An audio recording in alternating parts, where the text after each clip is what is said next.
पिताजी आपका नाम क्या है? रवि प्रताप। किस जाति वर्ग से आप बिलोंग करते हैं? जाति वर्ग का अक्सर होता है मतलब वर्ग बता दिया जाए जाति वर्ग। चलिए ठीक है, आपने बताया वर्ग का क्या आपका अपना नाम क्या है। वैसे पिताजी का क्या नाम है? पिताजी किस गाँव से आप किस गाँव के रहने वाले हैं? आपका पोस्ट कौन सा लगता है? क्लास कौन सा है? राय। आपका रायबरेली। विधायक आप कौन से कौन?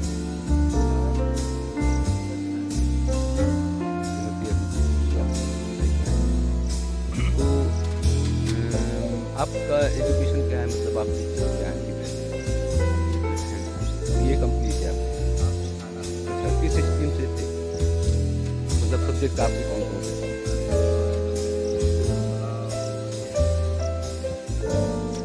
तो किसी यूनिवर्सिटी से, कानपुर से या फैजाबाद? तो हाई स्कूल आपका कितने परसेंट था? और इंटर?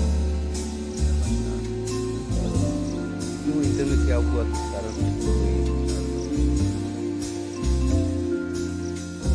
मतलब कोई ऐसा तो नहीं पारिवारिक की संगति में पड़ गई, आर्थिक संगति? पर पिताजी करते क्या है? मतलब दैनिक मजदूर, कोई बंधी बना काम नहीं। और आपके भाई बहन दादी दोनों भाई? अच्छा, अभी बहन छोटी है आपसे? तो बहन पढ़ती किस क्लास में है? एक जो है 5वीं में है, एक पढ़ाई में उम्र उसकी क्या है?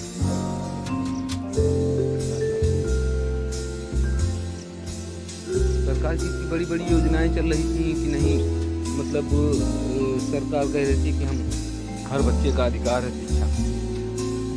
हाँ, प्रधानों को दायित्व दिया गया और स्थानीय जो जिम्मेदार थे उनको जिम्मेदारी दी गई। विद्यालय के जो अध्यापक होते थे वो घर घर जाके लोगों को ढूंढ के ले जाते थे बच्चों को पढ़ाने के लिए। तो ऐसा कोई नहीं आया कि इस बिटिया को विद्यालय भेजिए, आप पढ़ने के लिए 18 साल। सन 2000 से तो गवर्नमेंट की बड़ी बड़ी योजनाएं चल रही हैं सर्व शिक्षा अभियान, और कौन कौन से अभियान सरकार ने चलाया, साक्षरता अभियान चलाया। तो उसके क्रम में कोई कर्मचारी आपकी तरफ से नहीं है। और ये जो अभी हाल फिलहाल में अनौपचारिक शिक्षा चल रही है अभी विगत 10 सालों में, तो इसके भी बंदे आपकी बहन तक नहीं पहुँचे कि उसको पढ़ा के कक्षा 8 के बराबर की मार्कशीट से कोई भी नहीं गया। आपका ग्राम पंचायत रतनपुर है। आपके वर्तमान प्रधान कौन है? रजब, एससी जाति है। इसके पहले प्रधान कौन थे? उसके पहले प्रधान कौन थे?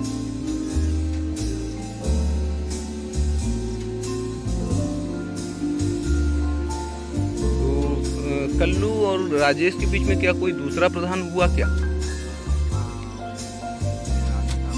अच्छा, ये किसके परिवार से बिलोंग करती हैं अनीता जी? इनके पति राजेश। अच्छा, मतलब पहली बार राजेश की पत्नी थी, उसके बाद फिर राजेश, मतलब 2 बार प्रधान हो गए। आपकी बार क्या सीट बदल गई थी इस कारण से? अच्छा, तो उसके पहले कल्लू यादव थे, हाँ, अरुण कुमार यादव आपके यहाँ से प्रधान। तो 15 और कल्लू ये जो अरुण कुमार यादव कल्लू थे, कल्लू के पहले कौन प्रधान था? रामकृष्णा पंडित जी। अच्छा, तो ये रामकृष्णा पंडित जो दीक्षित जी हैं, इनके कार्यकाल से आपकी बहन का लगभग आयु वर्ग शुरू होता है। तो उनके का मतलब रामकृष्णा दीक्षित जी, उसके बाद अरुण कुमार यादव जी, फिर अनीता मौर्य जी, और उसके बाद राजेश मौर्य जी। ये 4 लोगों के शासनकाल में आपकी बहन पैदा हुई और लगभग 18-20 साल की हो गई। और इन शासन कालों में जितने भी अध्यापक रहे, जितने भी मतलब अन्य जिम्मेदार रहे, साथ में सबसे बड़े जनप्रतिनिधि जो स्थानीय सरकार के होते हैं वो ग्राम प्रधान होता है। तो ग्राम प्रधान के द्वारा भी आपकी बहन को पढ़ाने के लिए आपके परिवार वालों से नहीं कहा गया, किसी ने नहीं कहा। सरकार कह रही है कि हम एससी को शिक्षित कर रहे हैं, 100% एससी को शिक्षित कर रहे हैं। मतलब ये तो एक बहुत बड़ा अपवाद है आपकी बहन के नाम पे। बहन का नाम क्या है वैसे? आप क्या करते हैं पढ़ाई के साथ साथ?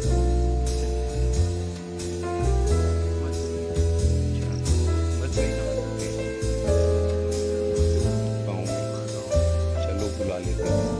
और मजदूरी में क्या मिलता है? गाँव की मजदूरी में कितना पैसा मिलता है?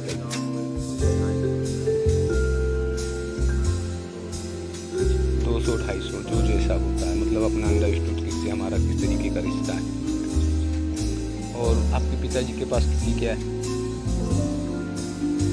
पिताजी के पास उनके नाम खेती कितनी है? 10। अच्छा, अभी पिताजी के पास ही नहीं तो आपकी तो बात ही खत्म। हाँ, तो बाबा जी ने कुछ खेती दे रखी बंटवारे में? अच्छा, मतलब बाबा के कितने लगे? तो मतलब बाबा की 1 बीघा खेती है और 1 बीघे में 10-20 सतमा है पिताजी के नाम है, 10-20 चाचा के नाम होगी भविष्य में।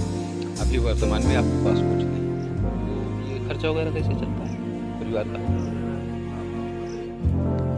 मतलब घर का, मैं परिवार का खर्च पूछ रहा हूँ। जैसे कि भाई नहीं जो जैसे खेती नहीं है, थोड़ी बाड़ी है, आपके बाबा दे रखे हैं, जितने क्या दिए होंगे? ज़्यादा से ज़्यादा 6-7-8 बिस्वा दिए होंगे। 8 बिस्वा में कितना पैदा हो जाता है साल में? आपके यहाँ शायद पानी की भी दिक्कत है, जैसा कि मैंने देखा चलते हुए क्रम में। तो आपके यहाँ पानी की भी दिक्कत है। मैं तो देख रहा हूँ कि नहर की जो तलहटी है आपके खेतों के तलहटी से काफ़ी नीचे, तो पानी निकालने के लिए कैसे करते हैं आप? अच्छा, पंपिंग सेट का इस्तेमाल करते हैं। तो इसका तो आपका तो वही प्राइवेट पैसा हो गया जो आप खेत से पानी मतलब नहर से लगा रहे हैं या किसी ट्यूबवेल वाले से लगा रहे हैं, बात तो वही होगी। तो मतलब आपका लागत ज़्यादा आता है बनस्पत जो समतल एरिया उनसे। अच्छा, तो क्या कभी किसी स्थानीय सरकार ने या ऊपर के किसी नुमाइंदे ने आपके गांव में आके सरकारी ट्यूबवेल की बात की कि हाँ यहाँ पर सरकारी ट्यूबवेल लग जाए तो लोगों को थोड़ा सा सहयोग मिल जाए, वो अपनी खेती बेहतर कर सके? इस पर किसी ने कोई चर्चा की? किसी ने कोई चर्चा नहीं। और आप रायबरेली सदर विधानसभा की क्षेत्र से हैं। इसके बाद रायबरेली का आपका आगे का पोर्शन जो पड़ता है वो शायद सलोन विधानसभा पड़ती है। अच्छा, और आपका जो पोस्ट है ये भी शायद सलोन विधानसभा का है। सलोन विधानसभा का क्षेत्र है बेतौरा, क्योंकि आपका गांव जो है वो सदर विधानसभा में आता है। इसके बाद का पोर्शन जो वो कट जाता है 2 तरफ से, जैसा कि मैं देख रहा हूँ। तो खैर इधर तो नहीं, क्या उधर बेतौरा साइड में कोई सरकारी ट्यूबवेल सरकार की तरफ से लगाए गए हों? ऐसा कुछ नहीं। मतलब ये नहर है, नहर में पंपिंग सेट रख के आप लोग पानी खेत में देते हैं। आपके पूरे गांव वाले ऐसे करते होंगे, क्योंकि गाँव की तलहटी तो वही लेवल है जो आपके खेत का लेवल है। अच्छा, और ये गाय जो हैं, गाय आप लोग गाय पालते हैं आपके यहाँ? गाय कितनी गाय? 2 गाय। अच्छा, ये 2017 के बाद जब से माननीय योगी आदित्यनाथ जी की सरकार आई, तो आपको गायों के क्रम में क्या कुछ लाभ योगी आदित्यनाथ जी की तरफ से मिला क्या? कोई लाभ नहीं। हाँ, कोई हानि मिली आपको? क्या कोई हानि मिली आपको? क्या हानि मिली?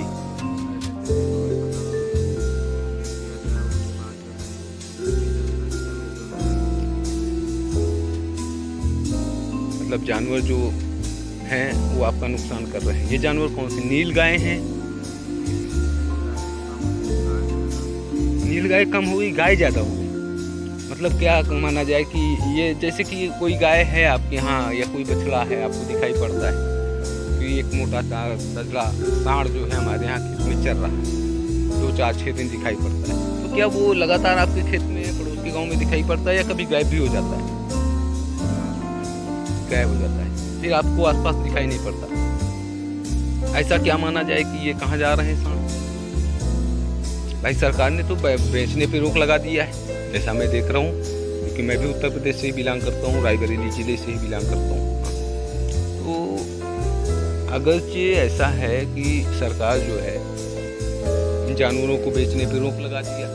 अब अगर जानवर खुले हैं तो वो काफ़ी संख्या में तादाद हो जाएगी जानवरों की, लेकिन ये जानवर जा कहाँ रहे हैं, इस पर क्या कोई किसी के पास जानकारी है? अगर ऐसा कोई बंदा आपकी निगाह में दिखाई पड़ा तो हमें बताएं, हम उससे इस विषय पर चर्चा करना चाहेंगे। और जानवरों में जब 2 गाय आपके पास थी 2017 में, 2017 से आज 2021 आया, तो जाहिर सी बात 1-2 बच्चे तो हुए होंगे। तो उन बच्चों का आप लोग क्या करते हैं?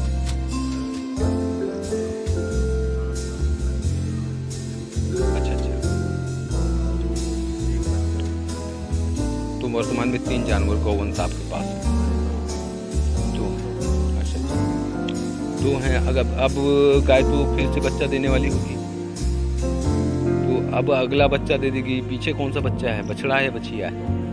बछिया है। अच्छा, जिसके यहाँ बछड़े हो जाते हैं, आपके गांव में काफ़ी लोगों के यहाँ बछड़े हो गए होंगे, तो उन बछड़ों का लोग क्या करते हैं? खेत जोतते हैं, खेत जोतने में इस्तेमाल करते हैं, कुछ जोते नहीं, सब छोड़ देते हैं। खोल के छोड़ देते हैं। वो लोगों का खेत, गांव के ही लोगों का खेत नुकसान करता है। हाँ। और ये जो सरकार कह रही है कि हमने वो बनाया है, मतलब पशुशाला, मतलब पशुओं को जहाँ दीवारी में ले जाके बंद कर देना, वहाँ पर चारा सरकार की तरफ से देना। तो क्या आपकी न्याय पंचायत में कोई ऐसा पशुशाला बना है क्या? आपके बेतौरा, टिकारी आसपास कोई नहीं?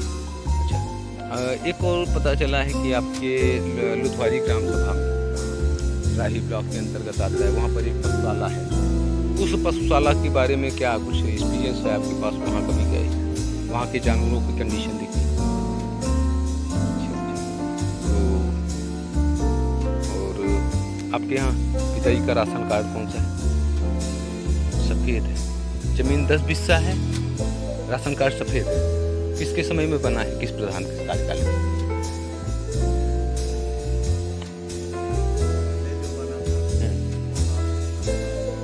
नहीं, ये रिन्यूअल जो, अच्छा वहाँ से सफ़ेद चल रहा है रामकृष्ण जी के ज़माने से, तो वही सफ़ेद चल रहा है अभी भी। और लाल कार्ड आपके गांव में कितने होंगे?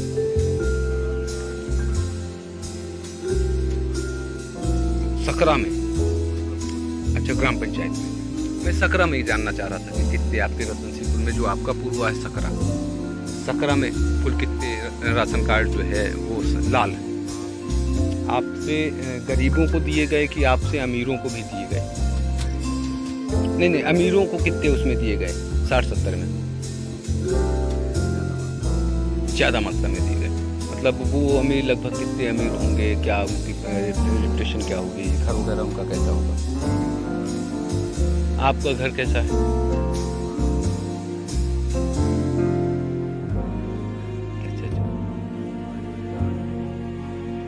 अच्छा, सरकार से पिताजी को कॉलोनी मिली, बाबा जी को मिली, पिताजी को नहीं मिली? वैसी कब मिली थी, किस सन में? लगभग कितने साल पुरानी होगी आपकी कॉलोनी? 2010 में, मतलब आज 11 साल पुरानी होगी। उसके बाद चाचा और पापा को कोई कॉलोनी मिली? क्या बताया जा रहा है इनकी कॉलोनी के क्रम में?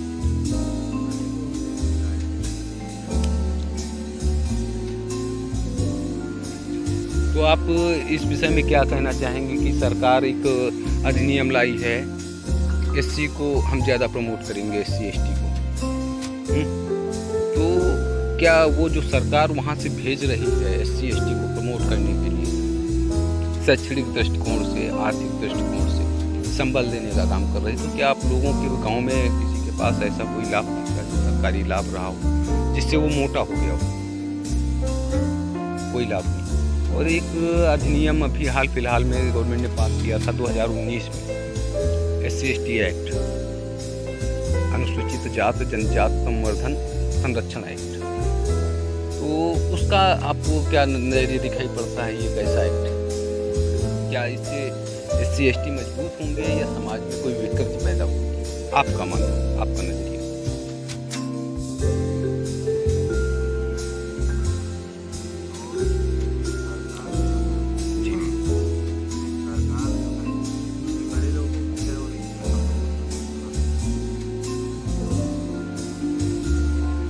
रवि प्रकाश जी, एक बात और उत्सुकता थोड़ा बस जानने की इच्छा हुई कि सरकार जो जाति आधारित लाभ दे रही है वो कितने हद तक आपके गांव में गरीबों के बीच में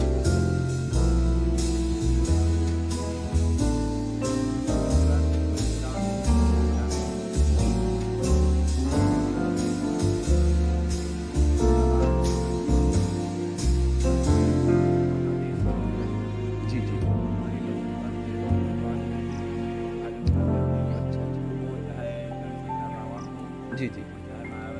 जी जी जी जी जी जी जी मतलब ये जातियों के नाम पे ये खा रहे हैं। जी आपको नहीं मिला, हमें नहीं मिला, गरीब आदमी।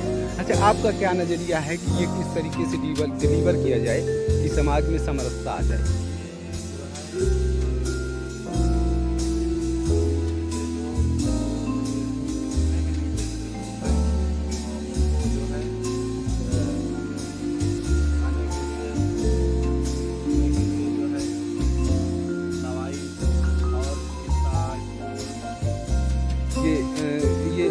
आप जो कहना चाह रहे हैं, शायद ये कहना चाह रहे हैं कि स्वास्थ्य, शिक्षा, सुरक्षा, संरक्षा ये जो है गरीबों को प्राथमिकता बेस पे मिले और मतलब ऐसा कोई गवर्नमेंट अधिनियम बनाए जिससे गरीबों का कल्याण हो।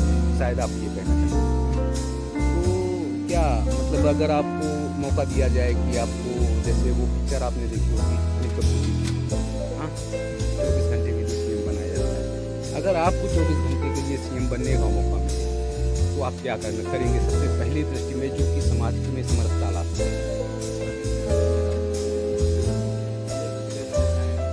जी बताने का प्रयास करेंगे जी और उन्हीं को जो है लाभ पहुँचाने का प्रयास करेंगे जो इन्हें लाभ नहीं मिल पा रहा है। जी तो जैसे कि SC सीट आई थी अपनी बार चुनाव में, तो आप लोगों ने, आपने इलेक्शन लड़ा था?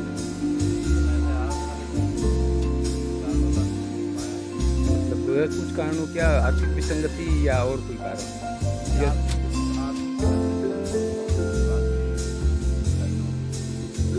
तो मतलब ये जो ग्राम पंचायत का इलेक्शन हुआ, वार्ड मेंबर्स और ग्राम प्रधान, क्षेत्र पंचायत, जिला पंचायत कुर्सियों के लिए इलेक्शन हुआ, आपके यहाँ से शायद 4 सीट पर लड़ने वाले प्रत्याशी निकल के आए।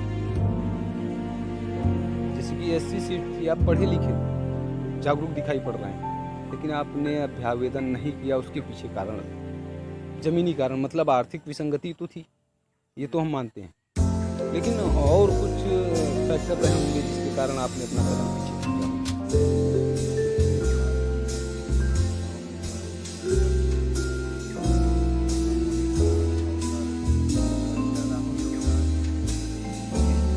तो मतलब कुल मिला के बात मानी जाए तो सरकार की जो नीतियाँ हैं वो नीतियाँ सही नहीं हैं और उनमें संशोधन करके गरीबों के कल्याण की लिए नीतियाँ बनाई जाएँ, ऐसा आपका मानना है?